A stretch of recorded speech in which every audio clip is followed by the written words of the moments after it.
আবারও ফাইনালে এসে ট্রফি ছুঁয়ে দেখার স্বপ্নটা অধরায় থেকে গেল নিউজিল্যান্ডের। লড়াই, পারফরমেন্স, বুদ্ধি এবং খেলার প্ল্যানিং সবকিছুই ঠিকই ছিল, কিন্তু শেষ ম্যাচে এসে ভাগ্যটা আর তাদের সহায় হলো না। তাই তো আবারও একটি ফাইনাল হার, আবারও মন ভাঙল নিউজিল্যান্ডের। দলের সকলেই কিন্তু নিজের উপর দায়িত্ব নিয়ে নিজের সর্বোচ্চ পারফরমেন্স দিয়ে দলকে কিন্তু তুলে দিয়েছিল ফাইনালে। এবং উল্লেখ্য যে সেমিফাইনালে কিন্তু তাদের পারফরমেন্সটাও ছিল দুর্দান্ত, আনবিলিভেবল, কিন্তু ফাইনালে উঠে আবার থমকে যেতে হলো তাদেরকে। ক্রিকেট বড়ই নিষ্ঠুর, বিশেষ করে নিউজিল্যান্ড আর সাউথ আফ্রিকাদের।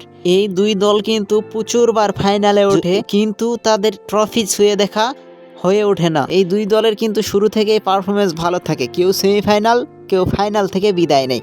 ট্রফি জেতার স্বপ্ন আর এদের পূরণ হয় না। তেমনটাই কিন্তু বেশিরভাগ ক্ষেত্রেই কিন্তু এর ভুক্তভোগী নিউজিল্যান্ড। তবুও কিন্তু এরা হার মানে না, এরা কিন্তু আবারও লড়াই করার সাহস পায়।